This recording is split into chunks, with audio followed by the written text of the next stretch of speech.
નમસ્કાર બાળ દોસ્તો, આજે હું તમને એક સરસ મજાની વાર્તા કહું છું. તમારે બધાને સાંભળવી છે ને? તો ચાલો બાળ દોસ્તો, વાર્તાનું નામ છે ટીડો જાણકાર.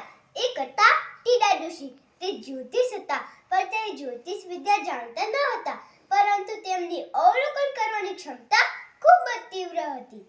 એક દિવસ ચાલતા ચાલતા બહાર ગામ જવા માટે નીકળ્યા. વચમાં પરસોત્તમભાઈના ખેતરમાં તેમણે બે બળદ જોયા, એક કાળો અને એક ધોળો. પછી તે આગળ ચાલ્યા. સામેના ગામે પહોંચ્યા. પટેલના ઘેર રોકાણા. પટેલ થોડા ઉદાસ લાગતા હતા. ટીડા ડોશીએ કહ્યું, તમે કેમ ઉદાસ છો? પટેલે કહ્યું, અમારા બે બળદ ક્યાં ખોવાઈ ગયા છે, અમને તો નથી મળતા. ટીડા ડોશીને તો પહેલેથી જ ખબર હતી, તેમ છતાં તેમણે ઢોંક કરતા કરતા ટીપડામાં જોયું અને કહ્યું, કાળા અને ધોળા બળદની વાત કરો છો ને? પટેલે કહ્યું, હા.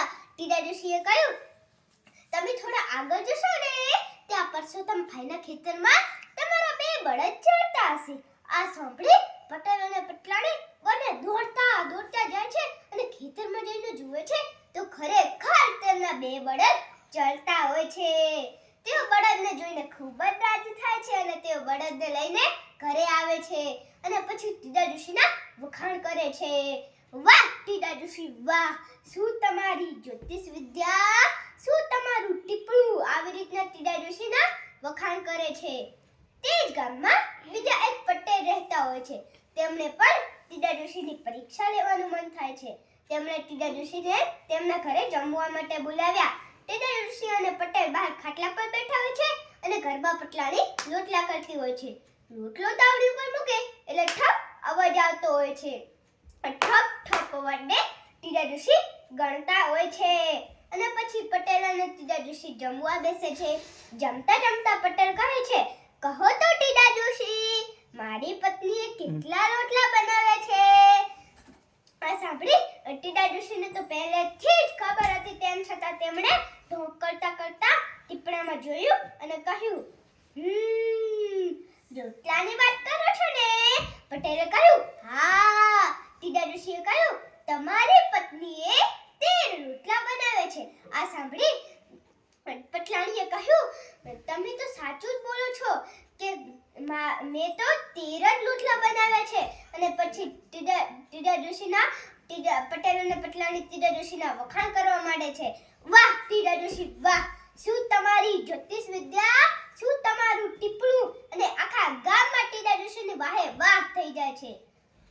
એક દિવસ રાજાના મહેલમાં ચોરી થઈ. રાજાએ ટીડા ડોશીને મહેલમાં બોલાવ્યા અને કહ્યું, મારી પત્નીનો એક સોનાનો હાર ખોવાઈ ગયો છે, અમને તો નથી મળતો. તમે તો બહુ મોટા જાણકાર છો, તમારે કાલ સવાર સુધીમાં આનો જવાબ આપી દેવો પડશે.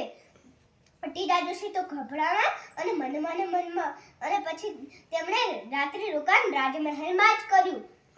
અને પછી તે રાત્રે સૂતા હતા પણ તેમને ઊંઘ નહોતી આવતી. તે નિંદરદીને બોલાવવા માંડ્યા, નિંદરદી તું આવ, નિંદરદી તું આવ. એમાં એવું થયું કે જે રાજાના મહેલમાં જે દાસી હતી તેનું નામ પણ નિંદરદી હતું અને તેને હાર ચોર્યો હતો. અને નિંદરદી આ સાંભળી દોડતી દોડતી આવી અને ટીડા ડોશીને હાર આપી અને માફી માંગવા માંડી. માફ કરી દો ટીડા ડોશી, મારાથી આવી ભૂલ થઈ ગઈ અને મેં જે હાર ચોર્યો હતો, તમે રાજાજીને મારા વિશે કશું કહેતા નહીં. અને ટીડા ડોશીએ કહ્યું, સારું. અને પછી ટીડા ડોશીએ તેમના ખિસ્સામાં હાર મૂકીને સૂઈ ગયા અને સવારે વહેલા ઉઠીને રાજાજીને તે હાર આપ્યો. રાજાજી તે હારને જોઈને ખૂબ જ ખુશ થઈ ગયા અને પછી ટીડા ડોશીના વખાણ કરવા માંડ્યા અને આખા મહેલમાં ટીડા ડોશીનો જય જયકાર થઈ ગયો.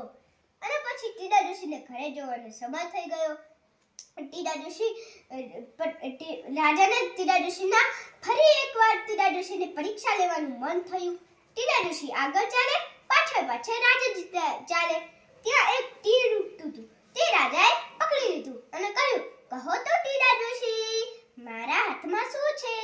ટીડા ડોશી તો મૂંઝાણા અને મનમાં વિચાર્યું, મારે રાજાજીને બધું સાચું સાચું કહી દેવું પડશે કે હું કોઈ મોટો જાણકાર નથી. અને પછી તે ગાવા માંડ્યા, વાટે આવતા ધોરી મર્યા, ટપ ટપ કરતા 13 ગણ્યા, નિંદરદીએ આપ્યો હાર, હે રાજા તું ટીડાને ન માર, રાજા એવું સમજ્યા કે જે મારા હાથમાં તીર છે તેને મારવાની ના પાડે છે અને પછી રાજાએ તે તીરને ફર કરતું ઉડાડ્યું અને પછી ટીડા ડોશીના વખાણ કર્યા અને તે જે તેમના ગળામાં હાર પહેરેલો હતો તે ટીડા ડોશીને ઇનામમાં આપ્યો અને ટીડા ડોશી ખુશ થઈ ઘરે ગયા અને પછી તેમને ટીપડું જોવાનું બંધ કરી દીધું અને તે બીજા ધંધે લાગી પડે અને ખાધું પીધું ને મોજ કરી.